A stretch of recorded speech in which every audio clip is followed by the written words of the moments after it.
Após Yojiro-Hama ir até Piccolo e mostrar que nessa era quem mandava era ele, não o Predador, Piccolo se sentia confuso, perdido, tentando buscar compreender o que o ogro havia feito com ele. Nenhum dinossauro no seu período era capaz de jogá-lo como aquele homem. E o narrador dizia: o homem pré-histórico se encantou com aquele quebra-cabeças que ele não podia resolver. Paralelo a isso, numa demonstração, Hetsu Kaiô mostrava o seu Kenpo chinês. Uma fileira de tijolos eram postos à sua frente. Um homem gritava, o nono, e o nono tijolo era destruído, mas o golpe de Hetsu era no primeiro tijolo. O homem continuava, o sétimo, o quarto, e batendo no primeiro, o sétimo e o quarto eram destruídos. Após essa demonstração, Baki ia até Hetsu e dizia que aquela exibição foi uma das coisas mais incríveis que ele já havia visto.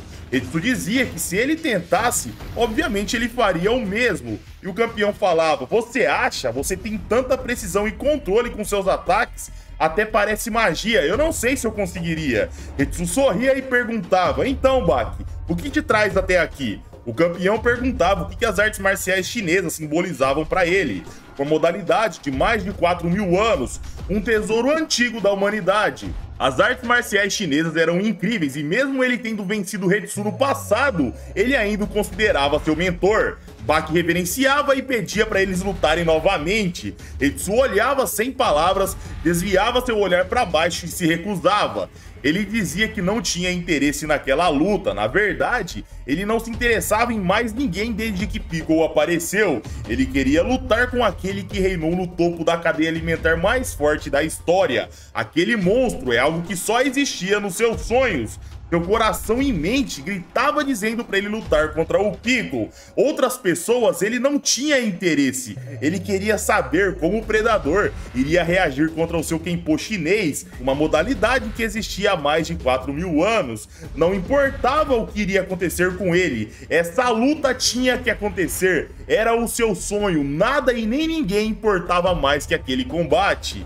E na arena subterrânea, galera, Piccolo aguardava. Lá ele ostentava seu orgulho de guerreiro. Ele estava em jejum há muito tempo. Nada era digno de ser seu alimento. Até que tentavam pegar um touro de Pamplona, na Espanha, que pesava 700 quilos. Ele foi trazido e foi inútil. Teve também um urso negro de 3,81 m com 700 quilos. Um leão enorme da África. Porém, era tudo inútil, galera. Todos eles correram ao se deparar com o Piccolo. E correram ainda com o rabo entre as pernas, só de olhar o Predador, nem chegou a ter confronto. Aquela situação era claramente uma vitória da Era Jurássica sobre a Era Moderna, mas Tokugawa e Albert Penny tinham um último animal para testar. Esse foi caro e raro, era um animal que estava em extinção, um felino que não comia há 5 dias.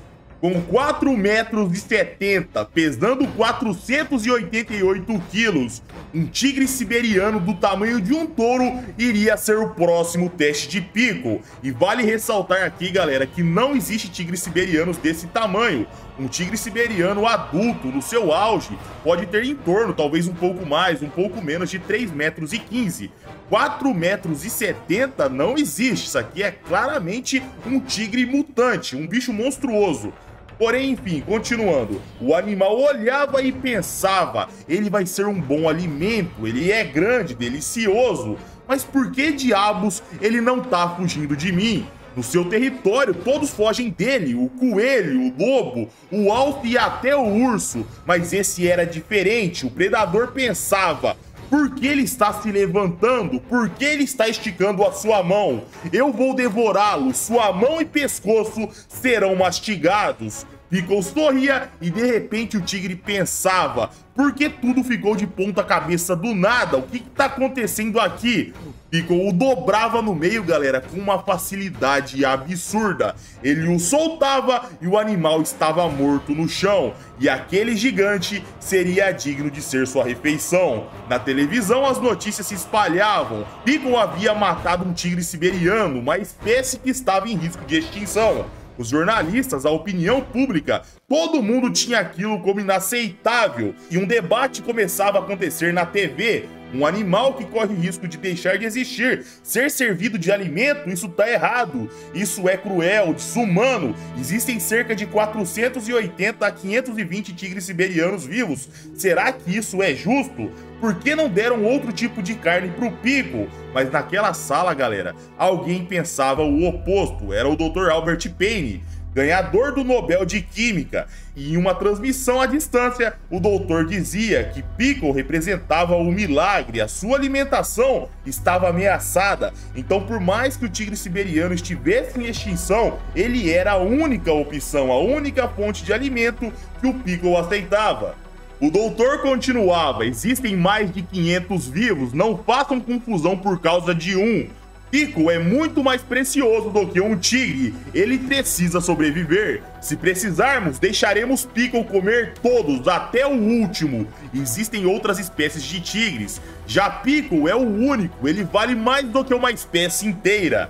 No debate, galera, os outros ficavam malucos ao ouvir aquilo.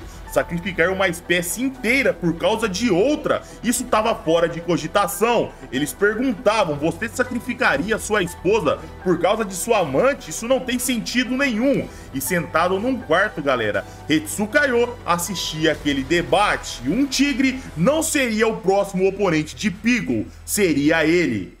E galera, vamos levantar um debate aqui, fazendo um paralelo com o nosso mundo real. Quem que tá certo nessa história? O Pickle é sim um tesouro da humanidade, mas será que é justo? Por fim, é uma espécie inteira por causa de outra que nem pertence a essa era? O Pickle é algo fora da cadeia alimentar dessa era. Ele realmente poderia causar um desastre ecológico se ele se interessasse nos animais desse período. Sorte da gente que o Pickle é muito suave no verso de Bach. No futuro a gente já sabe que ele vai se adaptar bem com toda a sociedade, vai conseguir comer outros bichos lá, ele dá o jeitinho dele. Porém, comentem a opinião de vocês, se isso acontecesse no nosso mundo real, qual seria a sua opinião? Mas é isso aí, galera, essa semana a gente vai postar o combate do Hetsu contra o Pickle, então já sabem, eu conto com seu like, se inscrevam aí, ativem o sininho, porque a gente vai ter muita coisa boa chegando aqui no canal. Um abraço, meus amigos, fiquem com Deus e tamo junto!